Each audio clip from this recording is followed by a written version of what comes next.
चिंता होने लगी। उसकी छोटी बहन पहुंच जाती है।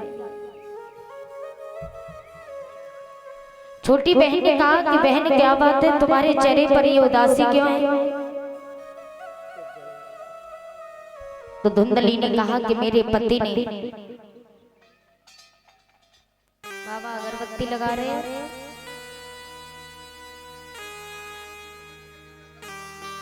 धूप बत्ती लगा दो बाबा, अगरबत्ती मत लगाओ।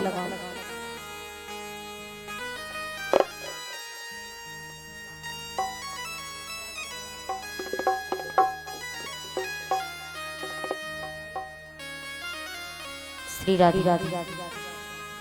श्री सूत जी कहते हैं, हे सोनकद ऋषियों,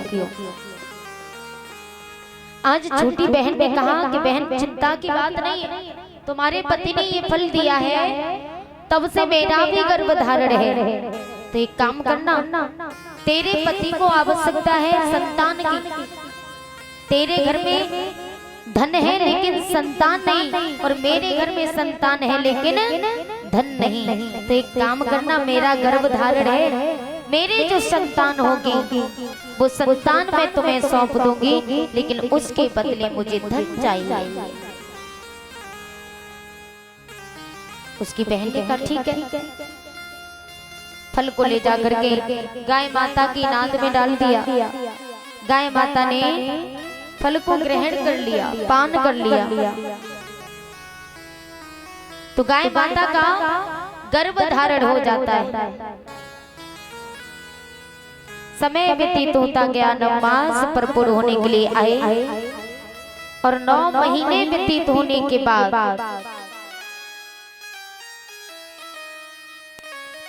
उसकी छोटी बहन के गर्भ से पुत्र का जन्म हुआ, और पुत्र को धुंधली को सौंप दिया। नामकरण संस्कार जब हुआ, तो नामकरण संस्कार होने के बाद धुंधली ने अपने जैसा ही नाम अपने पुत्र का रख दिया। खुद का नाम है धुंधली, और अपने पुत्र का नाम रख दिया धुंधकारी। यथा नाम तथो गुणम, जिसका जैसा नाम होता है उसके अंदर वैसे ही गुण पाए जाते हैं। अब तो उसी के ठीक 8वें दिन बाद गाय माता के गर्भ से पुत्र का जन्म हुआ, तो उस पुत्र का नामकरण संस्कार किया, तो उसी पुत्र का नाम पड़ा गौकर्ण। बोली गौकर्ण महाराज की। गौकर्ण नाम इसलिए पड़ा, गौ माने गाय के समान, और कर्ण माने होते कान। संस्कृत में कानों को कर्ण कहते, कर्ण माने कान। तो उनके कान जो थे वो गाय माता के जैसे थे, और सारा शरीर मनुष्य का था, इसलिए उनका नाम गौकर्ण पड़ा।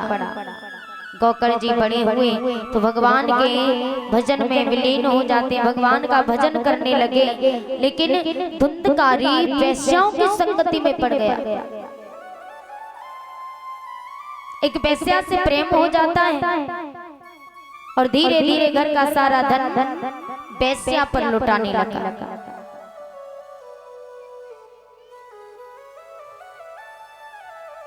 जिनकी प्यारी वैश्या होगी, उनकी भारी दुर्गति होगी।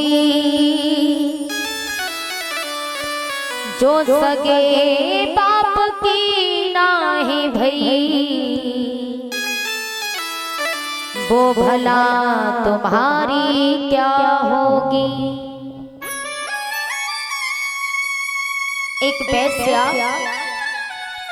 जो अपने बाप की तक नहीं हुई, वो हमारी और आपकी क्या होगी।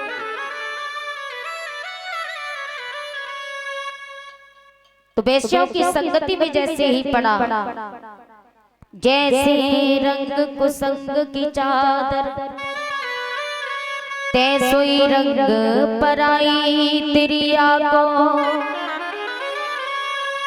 हालई में हंस के बोले, और हालई कर दे तूब तड़ा।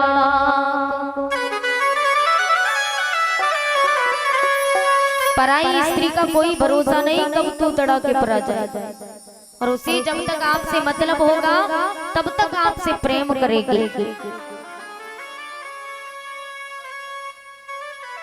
और जुबान पलटने में भी उसे देर नहीं लगती है। यदि हमारी खुद की पत्नी है घर में, अच्छी है बुरी है जैसी है, हमारे सुख दुख में साथ देती है, सुख दुख की भागीदार होती है, और हम पत्नी के होते हुए भी और फिर भी हम इधर उधर भटकते हैं, इधर उधर जाते हैं, तो ये कितनी लज्जा की बात है।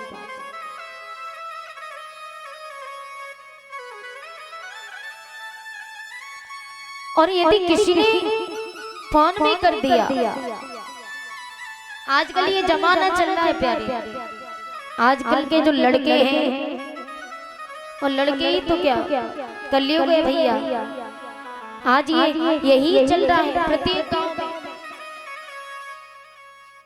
कि यदि हमारी पत्नी कितनी भी सुंदर हो, घर में पत्नी सुंदर है, फिर भी यदि किसी लड़की ने फोन कर दिया कि हमें 500 रुपए चाहिए, हमें शॉपिंग करनी है, तो मोटरसाइकिल उठाएगा, दौड़ा दौड़ा जाएगा और उसे वो 500 रुपए देगा। वही लड़की 500 रुपए बाजार में जाकर के 5 मिनट में खर्च कर देगी। हम उस लड़की पर 500 रुपए लुटा देते। लेकिन क्या कभी अपनी माँ को, माँ अगर बीमार हो, माँ को कभी 10-5 रुपए भी नहीं दिए, माँ से कभी पूछा तक नहीं कि माँ तुझे क्या परेशानी है, क्या पीड़ा है तुझे, कभी माँ से पूछा नहीं।